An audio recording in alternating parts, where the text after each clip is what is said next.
ഒരു രാജ്ഞി ഉണ്ടായിരുന്നു. രാജ്ഞി കുളിക്കാനിറങ്ങിയപ്പോൾ തൻ്റെ ആഭരണങ്ങൾ ഊരി ദാസിയെ ഏൽപ്പിച്ചു. ദാസിയാണെങ്കിൽ അത് ഒരു മരച്ചുവട്ടിൽ വെച്ചിട്ട് അവിടെ ചാരിയിരുന്ന് ചെറുതായിട്ടൊന്ന് മയങ്ങി. അപ്പോൾ മരത്തിന് മുകളിലിരുന്ന ഒരു കുരങ്ങൻ ഇറങ്ങി വന്ന് ഈ മാല എടുത്തുകൊണ്ട് പോയി.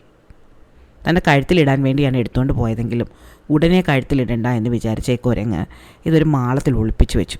ഇത് വലിയ കുഴക്കുന്ന ഒരു പ്രശ്നമായി തീർന്നു. എല്ലാവരും മാല അന്വേഷിച്ച് നടക്കുകയാണ്. പക്ഷെ മാല കിട്ടിയില്ല.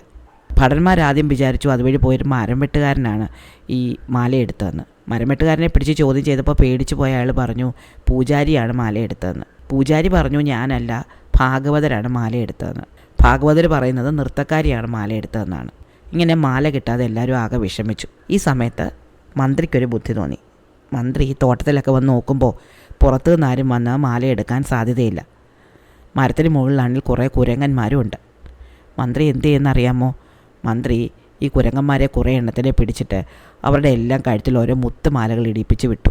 മരത്തിന് മുകളിൽ കയറിയ കുരങ്ങന്മാർ പരസ്പരം അവരവരുടെ മാലകൾ കാണിച്ച് പൊങ്ങച്ചം പറഞ്ഞു തുടങ്ങി. എൻ്റെ മാലയാണ് നല്ലത്, എൻ്റെ മാലയാണ് സുന്ദരം എന്നൊക്കെ. അപ്പോൾ നമ്മുടെ സ്വർണ്ണമാല എടുത്ത കുരങ്ങിന് വലിയ അഹങ്കാരം തോന്നി. ഇവരൊക്കെ വെറും മുത്തുമാലകൾ ഇട്ടിരിക്കുന്നു, എൻ്റെ കയ്യിലാണെങ്കിൽ നല്ല സ്വർണ്ണമാലയുണ്ട്. കുരങ്ങ് പൊത്തിൽ നിന്ന് മാല പുറത്തെടുത്ത് കഴുത്തിലിട്ടു. ഇത് കണ്ട മന്ത്രി ഉടൻ തന്നെ കുരങ്ങനെ പിടിക്കാൻ ആജ്ഞാപിച്ചു. പേടിച്ചു പോയ കുരങ്ങ് ആ മാല താഴേക്ക് ഇട്ടുകൊടുത്തു. അങ്ങനെ മാല തിരിച്ചു കിട്ടി. ഇഷ്ടമായോ കഥ? ഇത്തരം കഥകൾ കേൾക്കാൻ നമ്മളുടെ ചാനലിലേക്ക് പോന്നോളൂ.